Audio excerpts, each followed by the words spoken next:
ये कहानी है 1938 कैरली नाम के एक आदमी की, हंगेरियन आर्मी की, और वो उस कंट्री का बेस्ट पिस्टल शूटर था।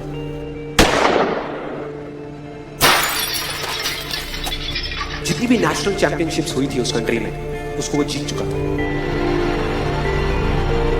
और सबको ऑलमोस्ट कंफर्म था कि 1940s में जो ओलंपिक्स होने वाले हैं उसमें गोल्ड मेडल कैरली को ही मिलेगा। और उसने सालों से ट्रेनिंग करी थी। उसका एक ही सपना था, एक ही फोकस था कि मुझे अपने इस हाथ को दुनिया का बेस्ट शूटिंग हैंड बनाना है, बेस्ट बनाना है, बेस्ट बनाना है। और वो कामयाब हो गया, उसने बना लिया बेस्ट शूटिंग हैंड। सिर्फ 2 साल का फर्क था। 1938 में एक आर्मी का ट्रेनिंग कैंप चल रहा था, क्योंकि वो आर्मी में था, तो एक एक्सीडेंट हो गया। उसके उसी हाथ में जिससे उसने गोल्ड मेडल जीतना था, उसमें एक हैंड ग्रेनेड फट गया और वो हाथ चला गया। जो उसका सपना था, जो फोकस था, सब खत्म।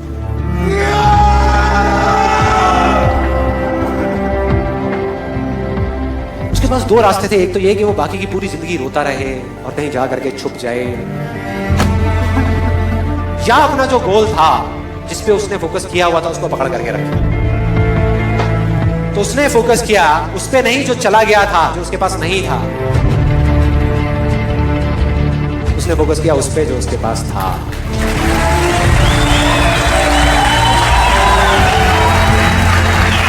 जो उसके पास था, और क्या था उसके पास में? एक लेफ्ट हैंड, एक ऐसा हाथ जिससे वो लिख तक नहीं सकता था। 1 महीने तक उसका हॉस्पिटल में इलाज चला इस हाथ के लिए, और सही 1 महीने बाद अपनी ट्रेनिंग शुरू करती इस हाथ की।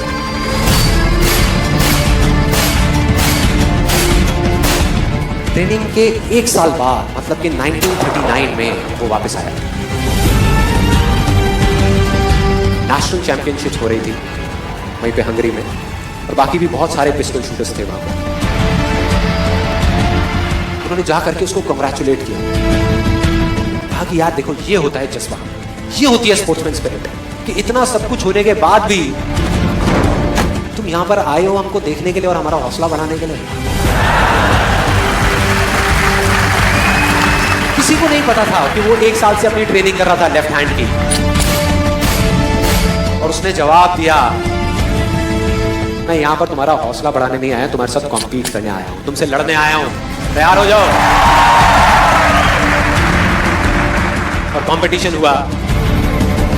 बाकी सब वहां पर जितने भी लोग थे वो कॉम्पीट कर रहे थे अपने बेस्ट हैंड से, ये कॉम्पीट कर रहा था अपने ओनली हैंड से। ओनली हैंड से। कौन जीता? The man with the only hand, Kairali जीत गया। लेकिन वो यहां नहीं रुका।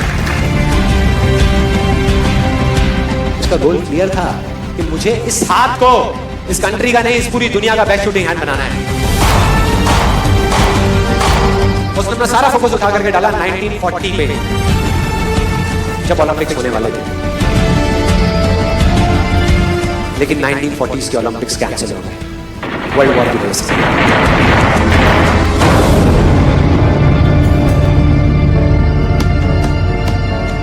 उसने अपना सारा फोकस उठा करके कहां डाल दिया? 1944 में जो ओलंपिक्स होने वाले थे उसके ऊपर। 1944 में जो ओलंपिक्स होने वाले थे वो भी कैंसिल हो गए वर्ल्ड वॉर की वजह से, फिर से cancel.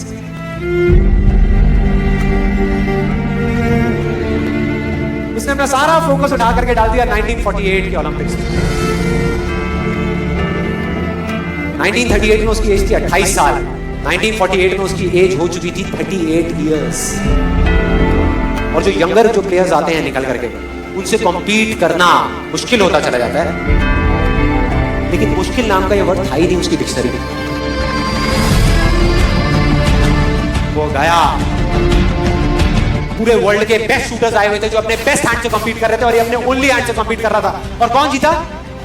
The man with the only hand.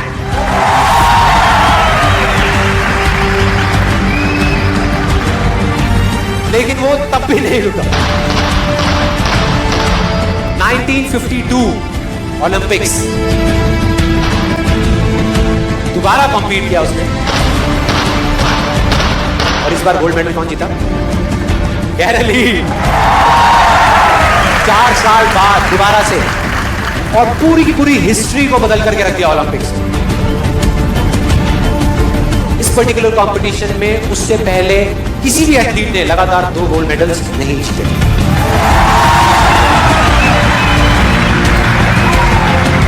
अब किसी भी लूजर के पास चले जाओ, उसके पास लिस्ट होगी बहानों की कि मैं इस वजह से फेल हुआ अपनी लाइफ में, इस वजह से मैं कुछ नहीं कर पाया, बहुत लंबी लिस्ट है। और दूसरी तरफ विनर के पास चले जाओ, उसके पास में 1000 वजह होगी वो ना करने की जो वो करना चाहता है, सिर्फ एक वजह होगी वो करने की जो वो करना चाहता है, और वो कर जाएगा।